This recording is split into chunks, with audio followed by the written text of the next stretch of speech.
Hello पिलामाने स्वागत तुमको Kandhamal classes एक नुआ वीडियो को पिलामाने मु अंशु सार स्वागत करुछु तुमको कंधमाल क्लासेस भूगोल कलांश पिलामाने भूगोलर प्रथम अध्याय प्रथम पाठ जार ना होची संबल ताको आमे आज पूरा भल भाव आलोचना करबा विस्तृत आलोचना करबा प्रथम अध्याय प्रथम पाठ संबल। तो पिलामाने एई स्टडी मटेरियल गुडी पाइबा पई हेले एभली वीडियो गुडी को देखिबा जमाई भूलिबो नाही। आम चैनल को सब्सक्राइब करबा भूलिबो नाही।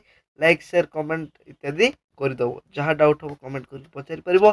प्रथम अध्याय संबल तार प्रथम पाठ हूँ तार विकास उपरे संबल और तार विकास उपरे। तो चलो पिला माने आरंभ करवा। संबल अध्याय पिला माने तुम अनेक गुड़िया पाठ अच्छे प्रथम पाठ को आम आज पढ़ा ता विषय जदि किसी डाउट हुए तो मैंने मत कमेंट कर पचारि पार। मनुष्य तार जीवन धारण पर भूपृष्ठस्थ प्राकृतिक परिवेश उपर सदा सर्वदा निर्भर करिଥାଏ। मनुष्य तार जीवन धारण पाए जीवन धारण मान कौन पिला माने बंचापी सीधा कथा बोले बुझा बोले बंचापी कौन कर भूपृष्ठस्थ अर्थ कौन भूपृष्ठ जहाँ गुड़ अच्छी आम प्राकृतिक परिवेश जहाँ सब जिन अच्छी सब निर्भर करें। चतुर्पार्श्वस्थ परिवेश विभिन्न प्राकृतिक वस्तु को प्रत्यक्ष व परोक्ष भाव विनियोग करी से तार जीवन यापन आवश्यकता पूरण करें।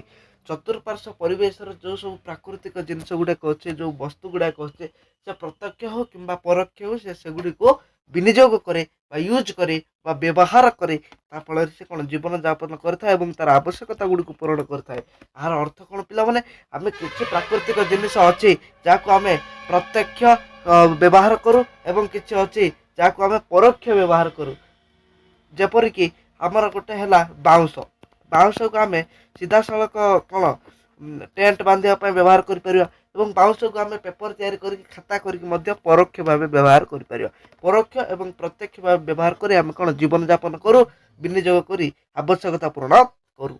यह द्वारा तार जीवन शैली उन्नत होता है। जपरिक आम बाउंश बांधिक टेंट कले आमको छाई मिलला भल लगे सुंदर लगे आग आम कौन गोटे चक बोर्ड रे इत्यादि लिखुला आजिकल खाता पेन आसीगला डिजिटल बोर्ड हो गला सब गुड़िक जिनस जो आम प्राकृतिक जिनस व्यवहार कर प्रयोग करुचु आम जीवन शैली भल हो जाऊँ सुंदर हो जाए।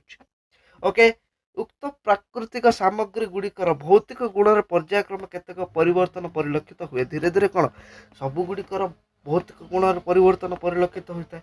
उदाहरण काठर काठ उपकरण तुलार सूता सूतार लुगा खनिज पदार्थ विभिन्न जंत्रांश गृह उपकरण इत्यादि माने जेकोसी गोटे जिनस नहीं आम ताकू विभिन्न प्रकार से चेंजेस कर परिवर्तन करी ताको आम व्यवहार उपयोगी करें से आमको कौन भौतिक गुण परिवर्तन करा पड़ो। तो से परिवर्तन परिलक्षित होता है जमती किसी उदाहरण आम देखिले। ओके सामग्री गुड़िक अपेक्षा से उत्पादित उत्पाद गुड़िकर अधिक मूल्यवान होता है। गोटे पिला माने बाउंश गोटे जदि नब तो मैंने जदि बाउंश गोटे नब जी पड़ो गोटे खाता या तार रेट अधिक हो ओके निश्चित भाव अधिक हम जब बाहर लुहा खंडटे पड़ी तार जी दाम हम ताकू किए बासी पानी पचारे से गोटे हाथुड़ी जो करदे सी 100 टଙ୍କା 200 टଙ୍କା बिक्री हो। तो जिते जिनस पड़ रही है से व्यवहार हुए सी जो व्यवहार उपयोगी हो जाए ताकू संबल कहुए और व्यवहार उपयोगी करने तार भौतिक गुण परिवर्तन आनी विभिन्न जंत्रांश या पड़े जमती आम उदाहरण देखिले यही सब ये तुम मैंने क्लीयर हो जाइए। बर्तमान संबलर डेफिनेशन देख बहुत बड़ा डेफिनेशन एटा लॉन्ग क्वेश्चन रे साहाय्य कर परिवो ताकू टिके पढ़ी दियो तमे क्लियरली देखो मु तुमको बुझे देबी। मनुष्यर व्यक्तिगत तथा सामाजिक आवश्यकता पूर्ण करिवारे उपयोगी और मूल्यवान विवेचित होतुवा परिवेश विभिन्न पदार्थ ओके जहाँ प्राद्योगिक दृष्टिकोण सुगम्य अर्थनैतिक दृष्टिकोण संभव और सांस्कृतिक दृष्टिकोण ग्रहण योग्य ताकू संबल बोली कहुए। से कौन कहे मनुष्यर व्यक्तिगत हो कि सामाजिक आवश्यकता हो व्यक्तिगत माने पर्सनल तुम गोटे जिनस दरकार है सामाजिक माने कौन समाज बास कर प्राय सब व्यक्ति को आवश्यक गोटे गोष्ठी आवश्यकता तो ताकू जो तुम पूरण करने को जाऊच से जो जिनस गुड़ाक अच्छी जे ताकू पूरण कर मूल्यवान विवेचित होची से केभली हवा आवश्यक तापाई 3टी शर्त अच्छी पिला माने कौन शर्त अच्छी देख प्राद्योगिक दृष्टिकोण सुगम्य अर्थनैतिक दृष्टिकोण संभव एवं सांस्कृतिक दृष्टिकोण ग्रहण योग्य होता संबल कहवा जो जिनस आमर आवश्यकता पूरण करने उपयोगी ता केउ केउ कंडीशन रे सी आमर कार्य आसी परिबो बा ताको हम संबल बोली कहि परिबा ना से जदि सुगम्य होइतिबो बा ता जदि व्यवहार करा जाय पारुतबो अति सहज रे जदि व्यवहार करा जाय पारुतबो ताले ताको सुगम्य बोली कहा जाय अर्थनैतिक दृष्टिकोण संभव मनकर आम गोटे जिनसटी कहबा ना संबल आम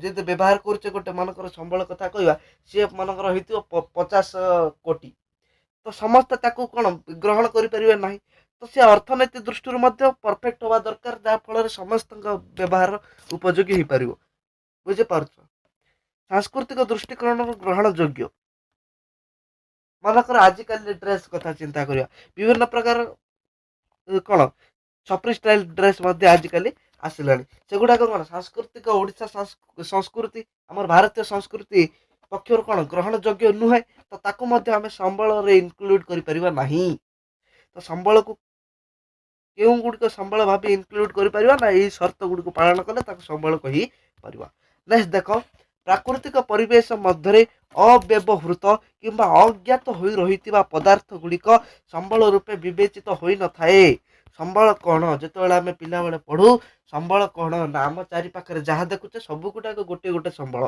पिला बेले आम जो पढ़ू से संबल कौन कहले समस्ते कहते चारिपाखे देखुवा जिनस गोटे गोटे संबल किंतु सी जदि अव्यवहृत सी जदि किसी तुम कम आसी पारुनी सी जदि कौन कि कार साहाଯ୍य करें आम संबल कहवा ना से व्यवहार उपयोगी हवा आवश्यक तार किसी मूल्य रही आवश्यक जदि मूल्यवान भाव विवेचित हुए ताहले ही संबल आम पूर्वर पढ़िले जस्ट तो जमती गोटे तुम अनावश्यक जिन गोटे घर पड़ी मुझे कहबी संबल ना से किसी व्यवहार आसीपर ना से संबल नुह तो जो अनावश्यक जिनस गुड़िक प्राकृतिक परिवेश पड़ी मनीष जो व्यवहार उपयोगी करुचे से संबल भाव परिगणित होती से जिन लिखाई देख मनुष्य तार संधान कर विभिन्न कार्य विभिन्न योग कले ता संबल रूपे विवेचित होता है बुझीपार जो गोड़ी खंड गुड़िक बाहर पड़ी सी किसी कम लगभग जो सीमेंट कम आम भांगिक चून कर पकेवा से घर तैयारी आम कौन घसिकी निआ बाहर कर से कम लगिपर तो मनुष्य तार संधान करके कौन कार्य लगे ओके जदि से कार्य लगुना सेमती पड़ी रोचे आम संबल कहीपर ना बुझीपार इट इज क्लीयर जदि ना पुणी तुम टे पछक जाकि फेरिक बुझीपर पढ़ी पार जदि डाउट है कमेंट कर तेणु जो देश ही संबल को गच्छित अवस्था नहीं जी परिमाण विकसित कर से देश अर्थनैतिक अवस्था से परिमाण समृद्ध हो पार देख गोटे अनेक गुड़िया देश अच्छे पिलाने जो देश सब गुड़िक जो पड़ी रही जिनस गुड़िक अनावश्यक जिनस गुड़िक नहीं जिते तार कौन साइंस एंड टेक्नोलोजी लगे विकसित कर व्यवहार उपयोगी कर बिक्री करके सी कौन तार अर्थनीति को सुदृढ़ कर देख पिला अनेक जिनस आम पाखे अच्छी जमती समुद्र बक्षर गच्छित होगी समुद्र तल अनेक यूरानियम अच्छे तुम ना शुणुव सुना रूपा विभिन्न प्रकार जिनस रही जदि आम व्यवहार उपयोगी करें आम कौन कार्य परिणत कर से जो सेवा कि द्रव्यर मूल्य उपार्जन करमर अर्थनैतिक अवस्था से परिमाण समृद्ध हो पार तो जो देश जिते संबल या विकसित करके बिक्री करती से कौन पैसा इनकम करी तो से तार अर्थनैतिक अवस्था समृद्ध ये सिंपल कथा मुझे तुम भल बुझे दूसरी ओके टिके स्पीड करदे ये संबल गुड़िक मध्य केतेक संबल सीधा सड़क व्यवहार कराउता बेले अन्य केतेक विभिन्न उपाय रूपांतरित कर व्यवहार कराउछि केतेक संबल अच्छे पिला माने सीधा सड़क व्यवहार करा जाय परियो केतेक अच्छे सी सीधा सड़क किसी काम ना टिके मॉडिफाई करिया पड़ियो टिके चेंजेस परिवर्तन करी गोटे नूतन जिन तैयारी करा जाय परियो प्लास्टिक खंडटे पड़ी रही सी धूली खाई पड़ी रही सी किसी व्यवहार हो पार ना जो सेठू आम खेलना तैयारी करवा अजस्र पिलांकर से साहाय्य हो पार किंतु लुहा खंडटी को आम कौन लुहा खंडटी को आम सेमती सीधा साधारणतः व्यवहार करदे पारिबा तो से भली विभिन्न प्रकार जिनस रही पिला तुम टे आलोकपात करा पड़ो से गुड़ को देख कौन देखे नेक्स्ट आमर यही रूपांतरण प्रक्रिया प्राकृतिक परिवेश प्रकृति मनुष्य प्राद्योग अनुष्ठान मध्य निर्भरशीलता निर्भर कर निर्भर करे ना मनुष्य प्रकृति उपर निर्भर करे प्रकृति कंचामालटा मिलवार अच्छे लुहा खंड प्लास्टिक खंड आमको मिलवार अच्छे मनुष्य तार बुद्धि विवेक लगे से कि गोटे उपयोगी पदार्थ परिणत कर କେମିତି କାମରେ ଲଗେଇ ପାରୁଛି। କେମିତି କାମରେ ଲଗେଇବ ସେ ଆଇଡ଼ିଆ ଭାବିଦେଲା। ମନେକର ପ୍ଲାଷ୍ଟିକ୍ ଖଣ୍ଟିକୁ ନେଇ ମୁଁ ଗୋଟେ ହାତୀଟେ ତିଆରି କରିବି, ଖେଳନା ହାତୀ। ଖେଳନା ହାତୀ କରିବା ପାଇଁ ଉଦ୍ୟୋଗ ବା ପ୍ରାଦ୍ୟୋଗ ଅନୁଷ୍ଠାନ ଦରକାର ନା ନାହିଁ, ଶିଳ୍ପରେ ବନେଇବ। ତ ସେ ସବୁ ଉପରେ ସେ ନିର୍ଭର କରୁଛି। ଯେମିତିକି ମନୁଷ୍ୟ ଦେଖ, ମନୁଷ୍ୟ ରହିଲା ଏଇଠି, ସେ କାହା ଉପରେ ନା ଅନୁଷ୍ଠାନ ଦରକାର, ପ୍ରାଦ୍ୟୋଗ ଦରକାର, ତା ସହିତ ତାକୁ କ'ଣ ଭୌତିକ ପରିବେଶ ମଧ୍ୟ ଦରକାର। ସେଗୁଡ଼ିକୁ ନେଇ ତା ସାହାଯ୍ୟରେ ମନୁଷ୍ୟ କ'ଣ ବିଭିନ୍ନ ଉପଯୋଗୀ ଜିନିଷ ତିଆରି କରିଦେଇପାରିବ। ଅନେକ ଭାବନ୍ତି ଯେ ସମ୍ବଳ ହେଉଛି ପ୍ରକୃତିର ଏକ ମୁକ୍ତ ଦାନ।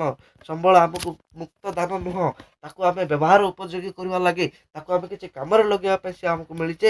ତାକୁ ଅଜସ୍ର ଅବ୍ୟର୍ଥ ବ୍ୟବହାର କରିବା ଉଚିତ ନୁହଁ। ମାତ୍ର ଏହା ଯଥାର୍ଥ ନୁହେଁ। ସମ୍ବଳ ହେଉଛି ମାନବୀୟ କାର୍ଯ୍ୟକଳାପର କ୍ରିୟାତ୍ମକ ବସ୍ତୁ। ଇଏ ପିଲାମାନେ ସର୍ଟ କ୍ୱେଶ୍ଚନ୍ ଆସିବ, ଭେରି ଭେରି ଇମ୍ପୋର୍ଟାଣ୍ଟ। ସମ୍ବଳ ଡେସ୍ ମାନବୀୟ କାର୍ଯ୍ୟକଳାପର ଡେସ୍ କ୍ରିୟାତ୍ମକ ବସ୍ତୁ। କିଏ ମାନବିକ କାର୍ଯ୍ୟକଳାପର କ୍ରିୟାତ୍ମକ ବସ୍ତୁ? ନା ସମ୍ବଳ। ସମ୍ବଳର ବ୍ୟବହାର କ୍ଷେତ୍ରରେ ମନୁଷ୍ୟ ଭୂମିକା ବିଶେଷ ଉଲ୍ଲେଖଯୋଗ୍ୟ। କାହିଁକି ଉଲ୍ଲେଖଯୋଗ୍ୟ? ନା ମନୁଷ୍ୟ ହିଁ ସବୁ କିଛି କରୁଛି। ଯେତେବେଳେ ପଡ଼ି ରହିଛି ପ୍ରାକୃତିକ ପରିବେଶରେ ଗୋଟେ କଞ୍ଚାମାଲ, ତାକୁ ବ୍ୟବହାର ଉପଯୋଗୀ କରିବା କାର୍ଯ୍ୟଟି କାର? ମନୁଷ୍ୟର। ତାର ନିଜର ବୁଦ୍ଧି ବିବେକ ବଳରେ ସେ ମଡେଲ ତିଆରି କରିକି ଜିନିଷ ତିଆରି କରିପାରୁଛି। ଓକେ ନା? କାରଣ ମନୁଷ୍ୟକୁ ସମ୍ବଳର ସ୍ରଷ୍ଟା, ଉପଭୋକ୍ତା ଏବଂ କ୍ଷୟକାରୀ ବୋଲି କୁହାଯାଏ। ତାକୁ ମୁଁ ଟିକେ ଗୋଟେ ସେକେଣ୍ଡ ନେଇକି ଟର୍ମ ଗୁଡ଼ିକୁ ବୁଝେଇଦେବି। ସ୍ରଷ୍ଟା, ସ୍ରଷ୍ଟା ଅର୍ଥ ପିଲାମାନେ ଯେ ସୃଷ୍ଟି କରେ ତାକୁ ସ୍ରଷ୍ଟା ବୋଲି କୁହାଯାଏ। ମନୁଷ୍ୟ ସମସ୍ତ ପ୍ରକାର ଜିନିଷକୁ ଆଜିକାଲି କିଏ ସୃଷ୍ଟି କରୁଛି? ଆଜି ଡ୍ରେସଟେ ସିଲା ହେଲା, କାଲି ଖେଳନାଟେ ପ୍ରସ୍ତୁତ ହେଉଛି, ଚାଉଳ ଧାନ ଉତ୍ପାଦନ ହେଉଛି, ଏସବୁ କିଏ କରୁଛି ପିଲାମାନେ? ନା ମନୁଷ୍ୟ ହିଁ କରୁଛି।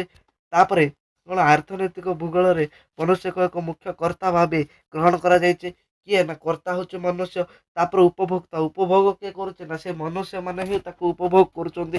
ଯେଉଁ ଜିନିଷ ଗୁଡ଼ିକ ତିଆରି ହେଉଛି ତାକୁ ଉପଭୋଗ ବି ମନୁଷ୍ୟ କରୁଛି। ଏବଂ ଯାହା ମଧ୍ୟ କ୍ଷୟ ହେଉଛି, ଆଜି ଯେମିତି ଜଙ୍ଗଲ କ୍ଷୟ ହେଉଛି, ମନୁଷ୍ୟ ହିଁ ତାକୁ କ୍ଷୟ କରୁଛି। ତ ସେ ସୃଷ୍ଟି କରୁଛି, ସିଏ ଉପଭୋଗ କରୁଛି, ସେ କ୍ଷୟ ହିଁ କରୁଛି। ସବୁ ମନୁଷ୍ୟ କରୁଛି, ଦେୟରଫୋର ସେ ମନୁଷ୍ୟ ଏକ ମାନବ ସମ୍ବଳ। ଅର୍ଥନୀତିକ ଭୂଗୋଳରେ ତେଣୁ ମନୁଷ୍ୟକୁ କର୍ତ୍ତା ଭାବେ ଗ୍ରହଣ କରାଯାଇଛି। କାରଣ ଉତ୍ପାଦନ କରୁଛି ସେ, ବଣ୍ଟନ କରୁଛି ସେ, ବ୍ୟବହାର କରୁଛି ସେ, କ୍ଷୟ ମଧ୍ୟ କରୁଛି। କେମିତି କରୁଛି? ମୁଁ ତମକୁ ଜଷ୍ଟ ବୁଝେଇଲି। ମନୁଷ୍ୟ ଦ୍ୱାରା ହିଁ ସବୁ ସମାହିତ ହେଉଛି। ତେଣୁ ମନୁଷ୍ୟକୁ ମଧ୍ୟ ଏକ ସମ୍ବଳ ଭାବେ ଗ୍ରହଣ କରାଯାଇଛି। କାହିଁକି କରାଯାଇଛି? ତମେ ଯେତିକି ଏବେ ଦେଖେଇଲି ତମକୁ, ସେ ସବୁ ଲେଖିବ, ଯାହାକୁ ମାନବ ସମ୍ବଳ କୁହାଯାଏ। ମାନବ ସମ୍ବଳ କାହିଁକି ମନୁଷ୍ୟକୁ ଗୋଟେ ସମ୍ବଳ ବା ମାନବ ସମ୍ବଳ କୁହାଯାଏ? ଯଦି ପଢିଲା ତମେ ଏଇ କୋଉଠୁ କ'ଣ ଲେଖିବ? ନା ଏଇଟା ମୋଷ୍ଟ ଇମ୍ପୋର୍ଟାଣ୍ଟ ଗୋଟେ କାରଣ ଦର୍ଶାଅ। ତମେ ଏଇଠୁ ଲେଖିବ। କାରଣ ମନୁଷ୍ୟକୁ ସମ୍ବଳର ସ୍ରଷ୍ଟା କୁହାଯାଏ। ଏସବୁ ଏତିକି ଲେଖିଦେଇକି ଶେଷ କୋଉଠି କରିବ? ନା ତେଣୁ ମାନବ ସମ୍ବଳକୁ କୁହାଯାଏ। ଏତିକି ଲେଖିଦେବ, ତମେ 2ରୁ 3 ମାର୍କ ପାଇଯାଇ ପାରିବ। କୌଣସି ଦେଶରେ ଲୋକମାନଙ୍କର ଜୀବନ ଧାରଣର ମାନ ଉକ୍ତ ଦେଶର ସମ୍ବଳ ଓ ଜନସଂଖ୍ୟାର ଗୁଣ ଓ ଆକାର ଉପରେ ନିର୍ଭର କରିଥାଏ। ତେଣୁ କୌଣସି ଦେଶର ସଭ୍ୟତା କିମ୍ବା ଅର୍ଥନୈତିକ ବିକାଶ ଉକ୍ତ ଦେଶର ଜନସଂଖ୍ୟା, ପ୍ରାକୃତିକ ସମ୍ବଳ ଓ ମନୁଷ୍ୟମାନଙ୍କର ସମ୍ବଳ ବ୍ୟବହାର ଗୁଣ ଉପରେ ନିର୍ଭର କରିଥାଏ। ବୁଝିପାରିଲ? ଦେଖ, ସମ୍ବଳର 4ଗୋଟି ବିଶେଷତ୍ୱ ଅଛି। ସମ୍ବଳର ବିଶେଷତ୍ୱ କେତେଟି ଅଛି? ନା 4ଗୋଟି ବିଶେଷତ୍ୱ ଅଛି। ଓକେ, ସେ 4ଗୋଟି ବିଶେଷତ୍ୱ କ'ଣ? ନା ଉପଯୋଗିତା, ସମ୍ବଳକୁ ଆମେ ବ୍ୟବହାର କରୁ, ଉପଯୋଗ କରୁ, ୟୁଜ୍ କରୁ। କାର୍ଯ୍ୟ ଦକ୍ଷତା, କାର୍ଯ୍ୟ କରିବାର ଦକ୍ଷତା ତା ପାଖରେ ବହୁତ, ତାର ବିଭିନ୍ନ ପ୍ରକାର ଫଙ୍କସନ୍ ରହିଛି। ସୁଲଭତା, ଆମେ ସୁନ୍ଦର ଭାବେ ପ୍ରାକୃତିକ ପରିବେଶରୁ ପାଇଯାଉଛେ। ପ୍ରାୟ ସମ୍ବଳ ଆମେ କ'ଣ ପାଉଛେ? ନା ପ୍ରାକୃତିକ ପରିବେଶରୁ ପାଉଛେ, ଏବଂ ତାକୁ ଆମେ ମୋଡିଫାଏ କରିକି ଆମର ଆବଶ୍ୟକତା ଅନୁସାରେ ଆମେ ବିଭିନ୍ନ ପ୍ରକାର ଜିନିଷ ତିଆରି କରୁଛେ, ବିଭିନ୍ନ ଚେଞ୍ଜେସ୍ ଆଣୁଛେ ସେ ଭିତରେ। ତାପରେ ନେକ୍ସଟ ହେଲା ପରିବର୍ତ୍ତନଶୀଳତା। ସେଇ ବିଷୟରେ କହିଲି ମୁଁ।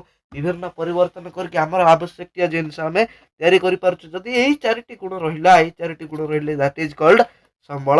ଓକେ, ମନୁଷ୍ୟର ବ୍ୟବହାର ଉପଯୋଗୀ ଯଦି ହେଉଛି ସମ୍ବଳ, ପ୍ରଥମତଃ କ'ଣ? ମନୁଷ୍ୟର ବ୍ୟବହାର ଉପଯୋଗୀ ହେବା ଆବଶ୍ୟକ। ଉପଯୋଗିତା ମାନେ କ'ଣ? ୟୁଜ୍ ହେଉଥିବ। ଯଦି ୟୁଜ୍ କରି ହେଉନଥିବ, ସେ କି ପ୍ରକାର ସମ୍ବଳ? ଓକେ ନା? ଦ୍ୱିତୀୟତଃ, ତାର ସୁଲଭତା ଆବଶ୍ୟକ। ସୁଲଭତା ମାନେ କ'ଣ? ଆମକୁ ଇଜିଲି ଆଭେଲେବଲ୍ ହେଇପାରୁଥିବ, ମାନେ କ'ଣ? ସହଜରେ ମିଳିପାରୁଥିବ, ସୁଲଭତା ଥିବ ତାର। ଓକେ। ତୃତୀୟତଃ, ସମ୍ବଳ ବିଭିନ୍ନ ପ୍ରକ୍ରିୟା ମାଧ୍ୟମରେ ମନୁଷ୍ୟର ଆବଶ୍ୟକତା ପୂରଣ କରିବାରେ ସହାୟକ ହେବା ଆବଶ୍ୟକ। ଆମର ଆବଶ୍ୟକତା ଯାହା ଆମର ବେସିକ୍ ନିଡ୍ସ ସବୁ ସେ ସମ୍ବଳ ପୁରା କରୁଥିବାର ଅଛି। ଓକେ ନା? ନେକ୍ସଟ ଦେଖ, ଚତୁର୍ଥ, ବ୍ୟବହାର ଅନୁସାରେ ବୈଜ୍ଞାନିକ ଉପାୟରେ ଏହାକୁ ପରିବର୍ତ୍ତନ କରାଯାଇ ପାରୁଥିବା ଆବଶ୍ୟକ। ଯଦି ଏଇ ଗୁଣ ସବୁ ରହିଲା, ସେ କ'ଣ? ପରଫେକ୍ଟ ହେଇଯିବ। ତାପରେ ଦେଖ, ଆମେ ସମ୍ବଳର ପ୍ରକାର ଭେଦ ଉପରେ ଚିନ୍ତା କରିବା। ଉତ୍ପତ୍ତି, ବ୍ୟବହାର, ଗୁଣ ଇତ୍ୟାଦି ବିଭିନ୍ନ ପ୍ରକାର ଜିନିଷକୁ ନେଇକି ସମ୍ବଳକୁ ବିଭିନ୍ନ ଭାଗରେ ବିଭକ୍ତ କରାଯାଇଛି। ସମ୍ବଳର ପ୍ରକାର ଭେଦକୁ ଆମେ ଚିନ୍ତା କରିବା। ତ ପିଲାମାନେ ଯଦି ଆମେ ସମ୍ବଳର ପ୍ରକାରଭେଦ ବିଷୟରେ ଚିନ୍ତା କରୁଛେ ତ ସମ୍ବଳ ବହୁତ ଭାଗରେ ବିଭକ୍ତ ପିଲାମାନେ। ତ ତାକୁ ଡିଟେଇଲି ଗୋଟେ ଗୋଟେ ଗୋଟେ ଗୋଟେ କରି ପଢ଼ିଲା ବେଳେ ଆମକୁ ସମୟ ହେବନି। ଆମେ କେବଳ ଷ୍ଟାର୍ଟ କରିକି କିଛି ଆବଶ୍ୟକ ନାହିଁ। ତ ଆମର ଜୋଗ୍ରାଫିର ଏଇଟା ଥିଲା ଲେକ୍ଚର 1 ପିଲାମାନେ। ତ ଲେକ୍ଚର 1ଟା ତୁମମାନଙ୍କୁ କେମିତି ଲାଗିଲା ତୁମମାନେ ଟିକେ କମେଣ୍ଟ କରି ଜଣାଇ ପାରିବ, କ'ଣ ଇମ୍ପ୍ରୁଭମେଣ୍ଟ ଦରକାର ସିଏ ବି ଜଣାଇ ପାରିବ। ଯେଉଁମାନେ ଏବେ ପର୍ଯ୍ୟନ୍ତ ଭିଡ଼ିଓ ଦେଖିଲ କେମିତି ଲାଗିଲା କମେଣ୍ଟ କରିବା ସହ ଯାହା ଡାଉଟ୍ ମଧ୍ୟ ପଚାରି ପାରିବ। ଆଉ